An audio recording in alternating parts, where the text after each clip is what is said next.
Attorneys for migrant children say living conditions inside two makeshift U.S. government shelters at the southern border are miserable. The children described the subpar conditions at Fort Bliss, that's an Army base in West Texas, and a now shuttered Houston warehouse. They told lawyers they had limited access to showers, wore soiled clothing, and were served small portions of undercooked food.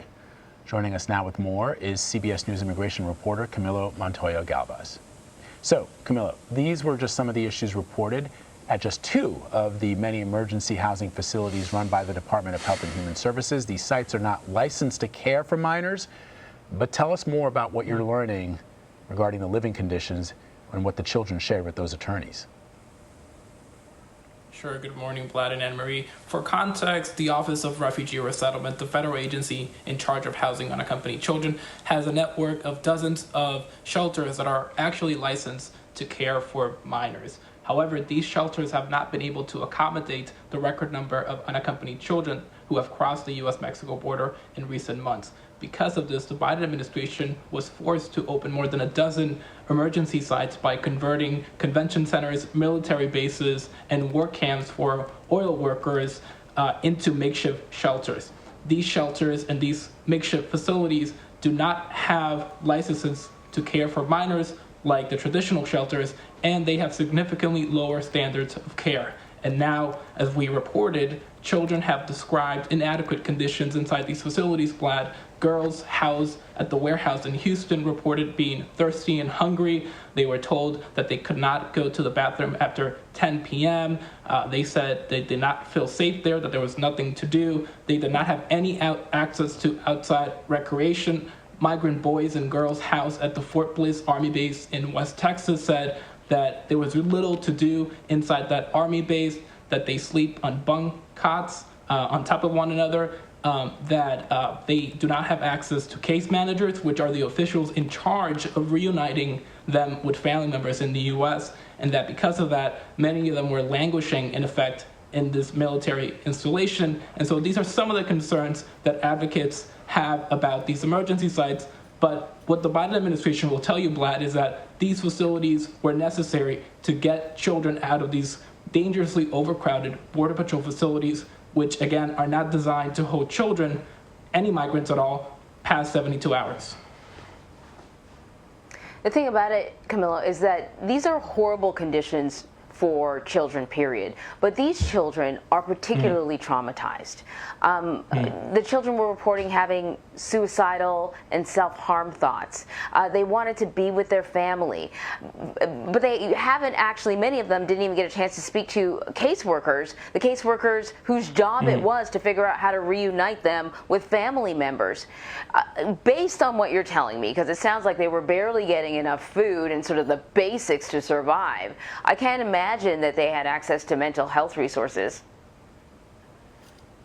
Yeah, according to the lawyers who interviewed the girls at the Houston warehouse that was actually closed by HHS last month, the girls did not have access to counselors, and the lawyers describe a very negative impact that the prolonged stays at these shelters had on the girls and boys house at Fort Bliss and the warehouse that has been shuttered. And HHS conceded in a statement to us, Anne-Marie, that it had to close the Houston site because it was not meeting its standards of care. So they have conceded that, and they said that they are working to make sure that these facilities have the adequate standards of care and services like counselors and case managers for these children.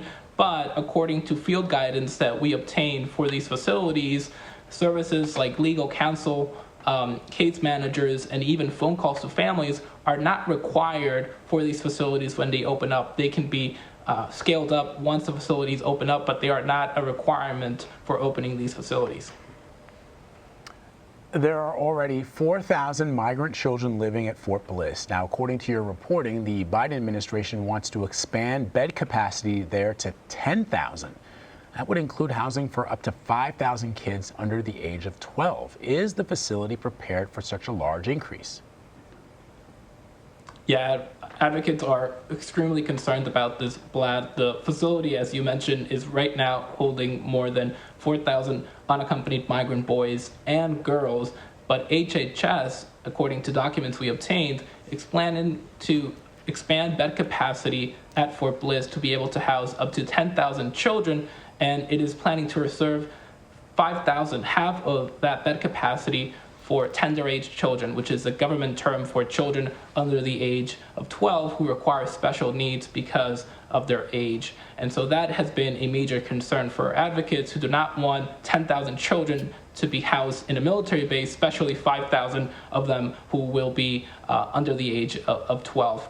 According to the documents that we obtained right now, Vlad, there are not enough youth care workers to supervise the children currently at Fort Bliss, and so advocates say that if those standards are not being met right now, how can they possibly be met when 10,000 children start being housed at this facility?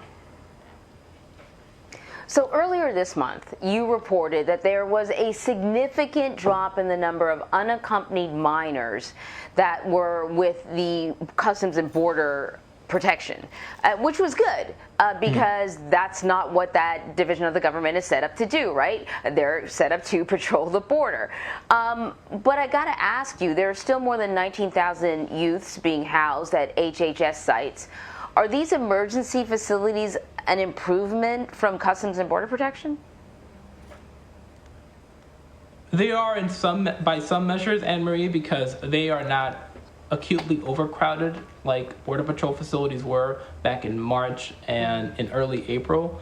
Border Patrol, again, is a law enforcement agency that apprehends migrants, but it does house some of them, but it should not have them in their custody beyond 72 hours, especially unaccompanied children. So many of these children spent days, even weeks inside Border Patrol tents that were severely overcrowded. And these facilities, the convention centers, the military bases, and the work camps are much better settings for children than these Border Patrol stations. But again, they are nowhere near the shelters, the traditional shelters that the U.S. Refugee Agency has in terms of standards of care and services. So that is a major concern. And now, as you mentioned, HHS has the formidable task of trying to reunite more than 19,000 unaccompanied children in its custody with parents or other family members in the U.S.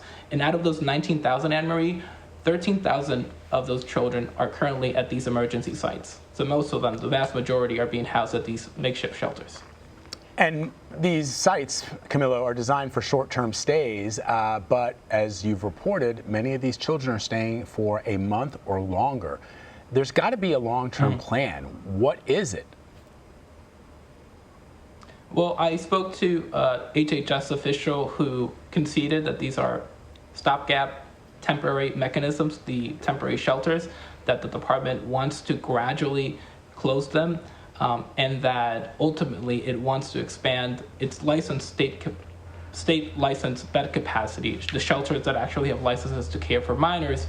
But right now, the official said that it cannot do that because the number of children crossing the U.S.-Mexico border is still high, and that if it closes these emergency facilities, overcrowding could return to Border Patrol facilities. So right now, the administration is in a pretty tough spot, Vlad. And I do have to note, I think, before we conclude, that HHS has not granted any media access to these facilities, while Customs and Border Protection has. So that is something that we continue to press them on.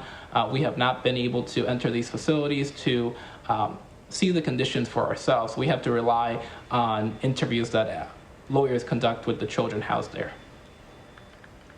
All right, Camilo, that's exactly what I was going to ask you and answer that question. How are you even finding out what the children are dealing with? Thank you so much, Camilo. Thank you both.